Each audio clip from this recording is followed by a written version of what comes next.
This is a very fun way of doing Sudash Lashit. Usually you just get to listen to me for 25 minutes, but instead we're going to be in conversation, Yiscah and I. Mostly I'm going to be asking questions and she's going to be answering them, but we can call it a conversation. And for those of you who don't know, though I think it's been pretty obvious throughout the whole Shabbat, Yiscah just wrote a book, and the book... some of you purchased the book, and we will have the book for you. They have not yet arrived, so they'll be here hopefully on Monday, and you can get them. Jacob will send an email, and people can get them. If you didn't purchase the book and you'd like to purchase the book, then you are in luck that they didn't come yet, because now you have time to also get one. So it's a beautiful book that I am sure many of you who have learned over the course of Shabbat with us have seen. It really has. Here, you can put it here if you want. Really has a beautiful format to it. Goes through, fascinating. The format of the book is really beautiful, and I hope that you've seen some of it through the source sheets. But when you receive it, you'll see that some of it is really rooting you within the Parsha, and then you get a sense of what Yiscah is interested in learning and teaching. We then hear from quite a few commentators. And then we have something practical that we can do in terms of a mindfulness practice, a meditation, a something, to be able to bring the Torah into our hearts and souls as well. So I'm just going to read a 2-sentence bio on Yiscah. There's much more to her than what I'm going to read in this 2-sentence bio, but then we'll start this conversation. So Yiscah is an educator and an author and a spiritual mentor. Many of the people in this room who know Yiscah beyond this weekend have been students of hers, including myself. She is also an outstanding speaker who just released this new book that I just was speaking about on cultivating one's spiritual life via the weekly readings in the Hebrew Bible. Okay, so we're going to start with this book, Planting Seeds of the Divine. And so I'm curious, because you've talked a lot about the project, but not necessarily what inspired the project. And if you could just describe the core message or the flower of the seed that you hope that people walk away with, to continue the metaphor, who might be encountering this work for the first time. What do you hope they understand from that core message? So okay. Shabbat Shalom. Shabbat Shalom. The core message is to move from the back burner to the front burner, a God consciousness. I believe in my own journey, 50 plus years, when I first started to dabble and venture into more traditional Judaism through Talmud Torah, through the observance of mitzvot and halachot and different traditions, different synagogues, that what I began to realize is the emphasis was not as much as what I was looking for, which was really how to experience v'halachta b'dorachav. That's in one of the parshiot we read in the summer about walking with God. And that's a chapter in my book, and the Midrashim and the Meforshim explain walking with God is living a life that models godliness. They don't refer to the observance of mitzvot.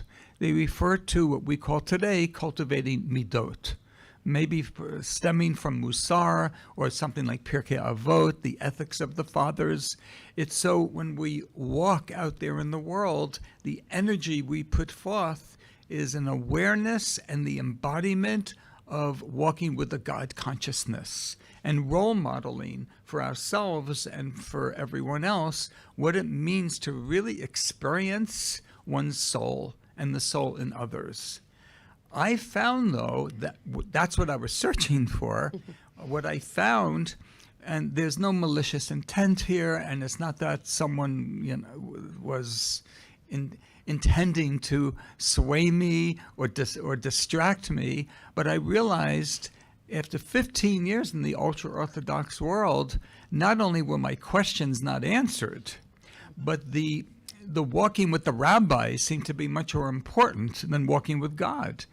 And after learning for 15 years and being in that world, and I really gave it my, b'chol levavecha nafshecha v'choma odecha attitude, which is how I do anything if I'm going into it, I realized I need to go elsewhere. It's not working for me. I'm not interested in worshiping rabbinical power, with all due respect to all the rabbis in the room. That's okay. Yeah, I do believe that the role of a rabbi, whatever movement it is to be in service to the flock, as Moses was the shepherd to the flock of Bnei Yisrael. And I began to realize that the leaders that I was seeking advice from, inspiration from, were not in service to my journey. They wanted me to be in service to their position. And once that became clear, I actually left quite quickly. And I knew I wasn't leaving forever Judaism. I needed, though, to have a Shabbaton, we say in Hebrew. I needed to have a sabbatical. I needed to take a step back and realize, what was I doing for those 15 years, including raising a family, making Aliyah, and I was the director of the Chabad house in the old city of Jerusalem. So I really was in it. And I left that framework. So little by little, I started to find out and learn about Reb Zalman and renewal and neo-Hasidism, the Hasidism that the Piaseczna, that Heschel, that Hillel Zeitlin began to teach in the interwar period in Warsaw. And what they tried to recapture is what I was looking for. So that's what I hope the reader senses in the book, that each seed is really planting a seed at a time, a portion at a time. As a gardener, the way my garden looks now is not how it looked 8 years ago, but a lot of patience, dedication. You can, everyone can, because we have a soul. As long as we have a soul and we are inhaling, we can cultivate an awareness of something deeper in our lives and in the world around us. And that's the end destination of my book, is to, not that it's the only book, it's one way, it's a way to guide the seeker who seeks to be more sensitive to spirituality. And whether the audience, the reader, is Jewish or not Jewish, it's based in Jewish tradition. I do have at times non-Jewish sources which support that. It's a Jewish text, though, that I can share with the world as a light into the nations. This isn't a question that I wrote down, but I'm so curious based off of your answer. Is there anything that, when leaving that world, that you left behind that you now seek not in living in that world? Like, was there a certain type of celebration of Chagim, or a certain way that people davened, or a certain intentionality? Like, is there something that you miss from leaving that world behind that you're still seeking outside of it? No. However, I'm giving a Jewish answer. It's no, comma. However, that's because part of my own practice is to realize, well, what did serve me? It wasn't all black and white. Sure. So there were two pieces in particular that are in my life now that started then. I've just continued it. One is this devotion to Talmud Torah. I will tell you, in the world of Chabad, that's what, it's not only in Chabad, it's in the ultra-Orthodox world in general, the value, and this is what I brought up this morning for the Jerash, I just love text. I fell in love with the sacred text from the very first pasuk that I learned. And that was supported. What was not supported, which I do go elsewhere for that, is how to really see it in my life as an alive document, but that devotion to text. And I will say the second, and this is very prominent in that world, is melody. The nigun. I just love some of the Chabad nigunim, not only Chabad nigunim, other nigunim, modern nigunim. It's the power of the melody, and that's very current in my life. Yeah. So I would say that it wasn't really a no. There was a little yes in there, but Well, no, I don't miss it because I no. because you bring it into your I life. bring it into yes, my life. yes, 100%. Well, that's what I was just going to say, which is that I think there's something very powerful about when we are individuals and we leave something behind, or we choose to not do something anymore. That there are still ways that those kernels, seeds, I can just keep using that word, come back into the ways that we practice because we actually want them as part of who we are. Okay, so when you did release the book, what for you was like, okay, this is the moment, this is the time, the world needs this book now, as opposed to 3 years ago, as opposed to 3 years from now? What was it about that moment? Well, being one who is and those students in the room here who have learned with me, I'm an ardent believer in hashgacha pratit, divine providence. You know, there's a phrase, hakol bizmano, everything in its time. I like to also say everything in his time, because the conjugation of zman shalo can either be on time, that it's time, or the Creator's time. So the whole way I came about it was a calling to write the book. That was the beginning of Hakol Bizmano. I couldn't have written the book 5 years before because I didn't have the calling then. Even though I may, in theory, someday I'd like to write a book with Torah in it and some of my own, but I wasn't ready because the calling didn't come yet. Once the calling came, and it was at the PSS and the Rebbe's family's plot in Warsaw. Oh, wow. Yeah, I went on a Pardes trip, as some of the Pardes students here know. David Bernstein, the Dean Emeritus now, his second love to Pardes with the Eastern European heritage tours. So he would take a group from Pardes every January with 2 faculty, and there I was with the group, and we discovered where the PSS and the Rebbe's family is buried. He himself was murdered, a firing squad in a mass grave in Chwarinki. But at least that was the closest I could pay homage to this Rebbe who really brought me back into a very renewal type of Judaism. His wife was there, his mother, his son, and daughter-in-law. And I'm reading on the gravestone how he honored his wife. She learned Zohar with him every day. She was his editor for his manuscripts. Now, mind you, this is a Hasidic Rebbe in Poland. And as I'm reading it, like my tears, my eyes started tearing with all the other students. And all of a sudden, I heard this voice coming from the Rebbitzins' grave. It was as if she was saying, now that you've shown respect to my husband, now it's your turn. You have to be like me. Now you go back to Jerusalem and you do your writing. That was the calling for me. This was in January of 2022. I will remember that because I was totally unprepared for that. That's why Hakol Bizmano cannot be manipulated, cannot be forced. I was not prepared for that at all. But when I heard it, I said, that's it. I knew it. I knew that was, not that I was waiting for it, it just was so clear. So that's when I started, that's what happened. I believe now that it's out there, it took 2.5 years. JPS and University of Nebraska Press jointly published it. I see now on these tours, I went on my first tour in June, and this has been my second 1-month tour, that I'm at the right place at the right time. I mean, this is like what I said last night. It's Amos's prophecy coming true. And I hope there are many other books that fill that need. I'm really convinced strongly that mine is part of that. So it's really at the right time. Your book does a very profound thing where it allows, and I was thinking about this yesterday. You'll remind me when you said this, but I was thinking about this. I feel I've been here for the past 24 I know. hours. I just feel like it's all mushing together.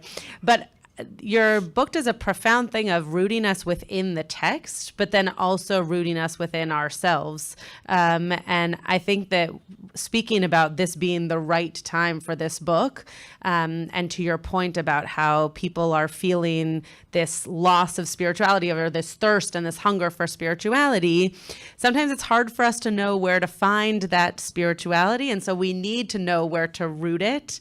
But then we have to remind ourselves, just like we were talking about Hipo to do last night, that it's actually in us also, that we can go back inside ourselves and find it. And as someone who teaches Torah all the time, I think we have to remind ourselves when we're teaching Torah that it's okay that this is the way we see it right now, as opposed to next year when we might see that same parsha a different way, and to be able to sit with ourselves and say, like, this is the practice that I'm going to do. So the fact that your book allows us to root ourselves in something that is written and not changing, but then enter into ourselves a thing that is constantly changing, is a really powerful vehicle towards spiritual connection. Very much indeed. And I would say that what I try to, one of the components that I really try to bring to the reader is to appreciate that, let's say, a commentary from Rashi in the 11th century France, bringing a piece of Midrash from 4th century CE from Persia, compared to Ibn Ezra in Spain, compared to, let's say, one of the commentaries in Ukraine, they model for me how they all were responding to their specific time and place at the same time of staying connected to the tradition, which I just found so inspiring. And that's what I want to wake me up to and wake all of you up to, that we have a voice. We have a voice because we've inherited a tradition that has a voice. Right. And to the side, although it's not really to the side of importance, anthropologically, we would have never made it this far if the way people thought 3,000 years ago, that became frozen. So there's lots of room for our own inner sense of how we experience the tradition. Okay, so your book speaks about cultivating a garden of the soul. And what does it look like practically to tend to that spiritual garden in our everyday lives? And why focus on the image or the aspect or the midah of these divine seeds? I'm glad you asked that question. So about 10 years ago, I planted a few pots. I went to the nursery. I said, I need a little bit more color on my mirpeset. So I bought about 3 pots with some plants. And then as they started to grow, I said, well, now that I have these 3 pots, I think we need a little bit more color there. Okay, that started it. All right, la'at, seed by seed. And then I moved to the home where I'm now, which has much larger space. And I never thought ever that I'd be where I am now with this garden. Because it's not just a garden of plants and flowers and fruit trees and herbs and everything else that is contained in the garden. It is my sacred space. When I walk out every morning and I do my hitbodedut in the garden, I'm with the birds, I'm with the butterflies, I'm with the bees, I'm with the little creepy crawly things, I'm with the cats. Like, I'm with all of God's creations as the creator, and I'm sensing life in all of it. So it really is a place that's sacred for me. And it's a beautiful garden. I mean, you just take a snapshot, it's a beautiful garden. But there's the energy of tending to it, of nurturing it. And one day, a perfect example of another way of seeing the garden, and then I'll show you how it goes to the book. My gate to the street was open, and someone walked by, and she poked her head in, as one would, because in Nachlaot, where I live, you never know what's behind a closed door. It's like, whoa, this is like, magic land, a magical wonder. This woman walks by, pokes her head in, and I happened to be there. I said, please come in, you can see the garden. She didn't say this is a beautiful garden. She didn't say what wonder, what nature, what beauty. She said, I feel so much love. Your plants, your garden. I have this huge fig tree. I have a beautiful gardenia bush. I have almonds and olives and rimonim and all colors of flowers. That's not what she said. She picked up the energy. I just feel that everything that grows here feels your love. And it's the love of my creator. That's what I wanted to bring to the book. I used that metaphor, and Rav Kook, Rav Kook employs many times the idea of a garden, of seeing in the PSS, in B'nei Machshava Tova, in Hachsharat Avrachim, another one of his books, pays attention to God's presence as the creator in nature. And there's even a group of Psalms called the Perek Shirah.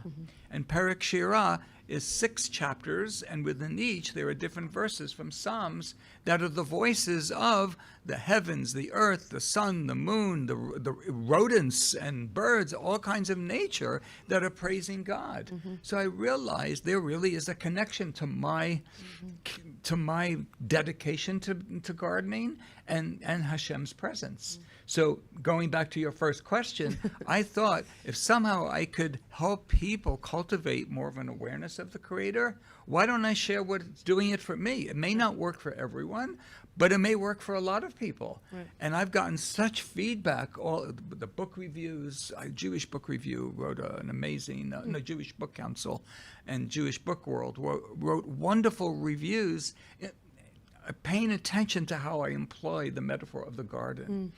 And I'd say that the most important lesson, because we're living in 2025 and everything's quick, right? Order from Amazon Prime. I'm glad you can get my book tomorrow. But I can promise you can't plant a garden by tomorrow. With whatever Amazon Prime promises, I'm now in my 8th year of this garden, and I hope many, many more years, Bezrat Hashem. We slow down. Slow down and really appreciate and be grateful for whatever seed we're planting this week. And that's a very important part of this metaphor. Yeah. So even more than learning your Torah, I think we're all learning that whenever we have problems with our plants, we should call you. I'm thinking about all the plants that have died under my watch, so you'll be my first call next time. Please do that. Okay, great. So I think we have time for 1 or 2 more questions. And I want to ask a big one because I think this is top of mind for people, especially when someone comes from Israel to America, because we're all in our own pain in our city, in our country, in Israel, in the world. And you talked a little bit about your own connection to grandchildren who are in the army, to different traumas that they've been through, and how you've been able to connect to the Creator based off of the wondering and the chaos that the Creator seems to be creating. How does spiritual work offer comfort during these kinds of times of trauma and personal suffering? And I know for you, you have this beautiful garden that you're able to sit in and cry in and pay gratitude in and all of those things. And for people who may not have a physical garden, but will hopefully have your book and also have Torah and their Jewish spirituality, how would you find that comfort during this time? So, first of all, it's not that I have the garden. It's the question that I ask that the garden answers. So, and I rely very much on Viktor Frankl in Man's Search for Meaning. So for those who have read the book, which may be most of you, many of you, you may recall, and for those who haven't, I'll remind us all, there was a section, and this is the basis of his logotherapy, where he made his own study as a psychiatrist, which he believes that was part of his answer, that why did some people perish and some people survive? And not of course with the gas chamber, the people that were working and had to go back to the barracks, starving, cold, just we can't even imagine. We can't even imagine. And yet he would notice there'd be people that may be younger, there may be people that believe in God, not believe in God, did believe in God, didn't believe in God, and now do. He encountered all different types of personalities. And then he began to realize, why does someone all of a sudden within 24 to 48 hours perish? We're all starving. Like he said, we're all hungry, we're all beaten down. What is it about this person and not that person? So he wanted meaning. And what he did for himself answered his question. Most people ask when we grow up, and there's nothing wrong with it because that's part of fulfillment, what does the world have to offer me? That's a very basic question in searching for meaning. What does the world have to offer me? He said the people that perished between 24 to 40, he could see the signs, answered that question. So finally, this is how they answered it. Nothing. The world has nothing to offer me. From their pain, from their horror, they realized I don't even need to be alive anymore. And it was almost a self-fulfilled prophecy, and they perished within 24 to 48 hours. The people who survived, who could be older, could not believe in God, could believe in God, they changed the question. He first changed it for himself, and then he realized the others were changing it. What is the world asking of me? And I would say equals in Jewish tradition, what is God asking of me? So how I've managed, more than managed, I feel I've grown through the war. With the trauma, with the sadness, with the anger at times, with the sense of betrayal. Yes, I also have belief. What's being asked of me, and I can answer that in many different ways, but how I answer that, that's what I'm learning from this. That there are potentials to stretch ourselves. I'm at a point now, it may sound difficult for people to hear. Sometimes it's difficult for me to even believe it, but it really is true. And more people in Israel are beginning to believe this. This is going to bring us to a much better place. What that means, I really don't know, but pretty much everyone agrees, at least the people that I read about and the people that speak out, that whatever happened on October 7th ended a chapter of Israeli history that started in May of 1948. And we need to make, now ask 3 Jews, you get 4 opinions of what the change is, but everyone pretty much realizes we need to go to a much better place. And of course that varies. Sure. So when I'm in the garden, and especially early in the morning, it's so quiet, I'm able to ask God, well, what are you asking of me right now? And it usually is to show up with more compassion, with more light, with more giving people the benefit of the doubt. And I would say, and I would invite all of you, no matter what you hear, where you hear, whatever your opinions are, if you hear something or see something that really rubs against you, pause. Go into 3 cycle of breathing, inhale, and then exhale, return the breath, and then respond, not react. React is a survival instinctive drive. For example, the stove is hot and you touch it, that's a reaction. That's because I want to live.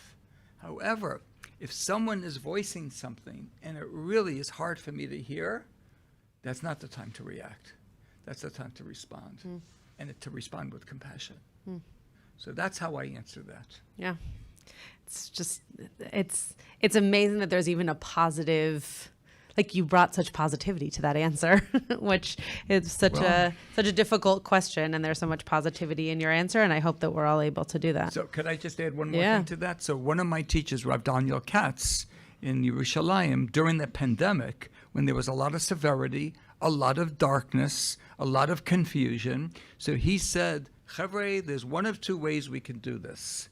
We could either add darkness to the darkness, or we could add lightness to the darkness. So there's enough din in the world already, enough severe judgment. What do we say on Rosh Hashanah in the Machzor? It's the Yom Hadin, it's the day of judgment. We don't ask God not to judge us. We don't get to do that. But what we do say in that tefillah is lahamtik et hadinim, sweeten the judgments. So he said, this was beautiful. He said, there's judgment in the world right now. However one wants to understand it, there's just a lot of severity. Sweeten it. Call somebody up and say, I'm checking in on you. I was amazed at how many people that I didn't even think that they remembered me, emailed me and said, I'm just checking in with you. It meant a lot. That's sweetening. That's really sweetening the harshness. So, Okay, so a final question. And then we'll do Birkat HaMazon and then Mariv. And then if people want to schmooze a little after, you're welcome to do so. So what is one seed from your book that you think every listener should take away with them and plant into their own lives? Gosh, that is so hard. That's like asking which child do you love the most? You can pick your second favorite. We won't know. Oh gosh. Probably I would have to say the Parshat Ve'etchanan, about loving your life, loving life with all your heart, soul, and might. Yeah, but I'm saying it with half of an intention. I can because- tell you're thinking, was that the right answer? Is there another Well, no, answer? it's not about the right answer. I already know it's not the right answer because I love all my children the same. But that one, bolet, that's the one that right now is kind of sticking out. And I would have loved to teach it last night, but I just for some reason I pay attention to what I'm drawn to. I was drawn to Noach with talking with God. But it really is, if we loved our own lives, and the Shema teaches us about the achdut, the unity that we can experience within. Imagine if we really were the embodiment of loving our own lives with all our heart, soul, and might. How would we show up in the world? How would we show up in the world? So that's the one. So I hope that everyone will read this book, and then they can email you back and say what is the seed that they're planting in their lives. Yeah. So that's your homework, is to read the book, and because this is your last gig, so to speak, for the weekend. I just want to say what a gift it has been, and I've heard from many people throughout the community that your Torah really did bring such light and beauty to this community and just to this Shabbat. And it was just wonderful to be able to learn with you in so many different arenas, and there's so many different parshiot and so many different styles. And we hope that you'll join us again soon, and that everyone will read your book and share with you what they thought of it. Thank you. Thank you.